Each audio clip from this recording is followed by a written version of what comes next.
Abu Talha ரலியல்லாஹு அன்ஹு வாராங்க. வந்து ரசூலுல்லாஹ் சொல்றாங்க, யா ரசூலல்லாஹ், எனக்கு விருப்பமானது பைருஹா தோட்டம். அவர் விரும்பி செய்த ஒரு பேரிச்சப்பழ தோட்டம் அது. இதை நான் மார்க்கத்துக்கு அவனுக்கு தந்துடுறேன், யா ரசூலல்லாஹ். ஏன் அபூ தல்ஹா? இல்ல அல்லாஹ் குர்ஆன்ல இப்படி இறக்கியிருக்கிறான், எனக்கு விரும்பினதான் நான் தரணும், இதை எடுத்து அவனுக்கு கொடுத்துடுறாங்க. அந்த பகுதி மஸ்ஜித் நபவிக்குள்ள, இந்த பள்ளிக்குள்ள தான் இருக்குது. அந்த தோட்டம் இல்லை, பள்ளியினுடைய விசாரிப்புக்காக வேண்டி அந்த இடம் செய்யப்பட்டு எடுக்கப்பட்டது. இது என்ன பெனிஃபிட்ஸ்னு பாருங்க.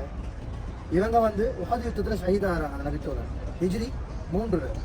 அப்போ ஹிஜ்ரி 3க்கு முன்னாடி தான் அதை கொடுத்துருப்பாங்க.